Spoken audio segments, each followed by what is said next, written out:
স্ক্রিনের এক অংশে আপনারা একটা দৃশ্য দেখতে পাচ্ছেন, বড়লোক বাংলাদেশ।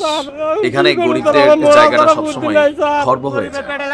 অধিকার নিয়ে কথা বলার মতো তাদের পক্ষে আসলে কেউই নেই, কারণ বড়লোকরা রাস্তায় উঠবে, রাস্তা পরিষ্কার।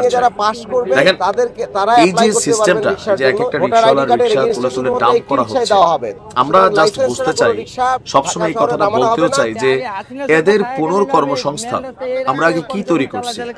একজন রিক্সাওয়ালা সোদের উপরে অথবা মহাজন থেকে একটা রিক্সা নিয়ে আসে ঢাকা শহরে চালাচ্ছে, তো তারে আইন কানুন হয়তো পুরোটা বোঝানো যায় না। 10 টাকা ভাড়ার জন্য যাত্রীর প্রয়োজনে, তাই না, যে সে ভাড়ার প্রয়োজনে সে একটা ভাড়া ধরতেছে, হয়তো রোডে উঠে যেতেছে যেখানে নিষিদ্ধ।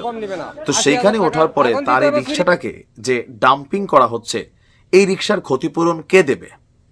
মানে সরকারের কোন বাবায় এই রিক্সাওয়ালার ক্ষতিপূরণ দিবে? এই রিক্সাওয়ালার কাছে এই বাংলাদেশের বর্তমান মূল্যটা কত? এই যে কান্না, এগুলোতে কার মন গলবে? এলিট ক্লাসদের।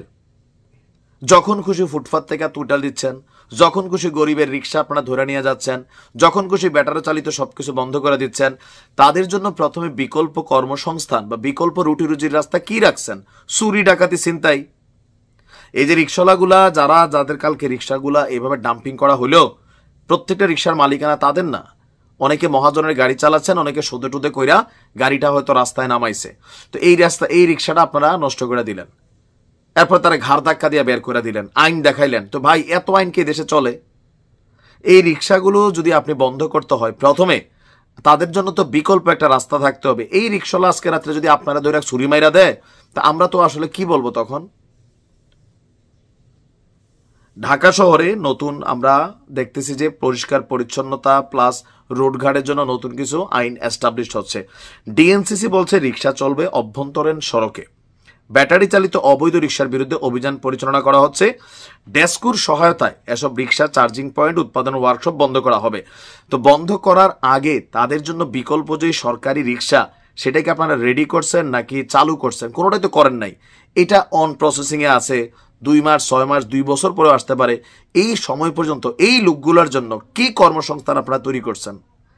ঢাকা মেট্রোপলিটন পুলিশ এবং উত্তর সিটি যৌথভাবে যে অভিযান পরিচালনা করেছে, প্রায় 30টি রিক্সা জব্দ করা হয়েছে। সমীক্ষা বাদ দেন ভাই, এই সমীক্ষা বড়লোকরা ধাঁচে না, এগুলা গরিবের উপর দিয়ে ধাঁচাধাঁচি হচ্ছে। আমরা দেখছি আর কি, যে দুর্ঘটনা প্রতিরোধে সড়কে গণপরিবহন চলাচলে শৃঙ্খলা ফেরাতে সরকার ব্যবস্থা গ্রহণ করছেন। তো বুয়েটের সহযোগিতায় এক ধরনের নতুন রিক্সা আসবে, আর কয়েকটি কোম্পানিকে প্রস্তুতির জন্য অনুমতি দেওয়া হয়েছে। তো এখন এই রিক্সাওয়ালাগুলোকে ধৈর্য বড়জোর জরিমানা করতে পারতেন, অথবা তাকে সামান্য শাস্তি দিতে পারতেন, একটু পাংচার করে দিতে পারতেন। কিন্তু একটা রিক্সা আপনারা টোটালি ডাম্পিং করে নিয়ে যাচ্ছেন। আর মানে আমার কাছে মনে হয় আর কি, যে হজবরল সিস্টেম যা হয় এই দেশে, আইন অলওয়েজ আপনি দেখবেন যে গরিবের উপর দিয়ে চলে। ভাই, একটা রিক্সাওয়ালা মানুষ, সে আজকে তার রুটি রিজিক বন্ধ করছেন, তার পরিবারটা নিয়ে সে রাস্তায় পড়ে যাবে। আওয়ামী লীগ সরকারের সময় এরকম কিছু ঘটনা ঘটতো বিভিন্ন সময়, এখনো এই ঘটনাগুলো ধারাবাহিক।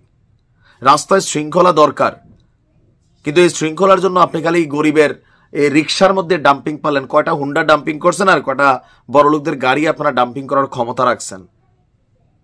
গরিবরে সবাই ধরে ধরে থাপড়াইতে পারে, তার উপর দিয়ে আইন প্রয়োগ করতে পারে।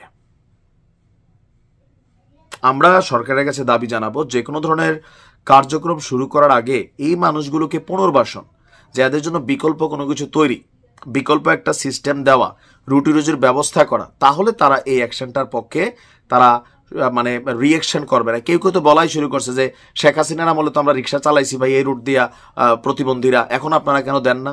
এই যে কম্পারিজনটা আসতেছে, তো নাকি কেন আসতেছে? কারণ পরিকল্পনাবিহীন।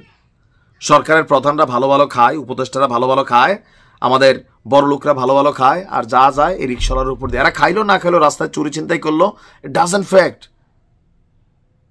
তো এই মানুষগুলোর জন্য আর কবে চিন্তা করা হবে? খালি কথায় কথায় ছাত্র জনতা, তো জনতার কি মানে বাস মারা ছাড়া আর কোনটা হচ্ছে? আপনারা কার্যক্রম নেন সুন্দর, আমরাও চাই রাস্তার মধ্যে শৃঙ্খলা আসুক, কিন্তু আপনি একটা সিস্টেম হুট করে ধরে নিয়ে একটা লোকের তার মানে কামাই রুজির যে একটা রাস্তা, এটা শেষ করে দিবেন, এটা আমাদের কাছে মানার মতন বিষয় না। যারা দেখার নিশ্চয়ই তারা দেখবেন।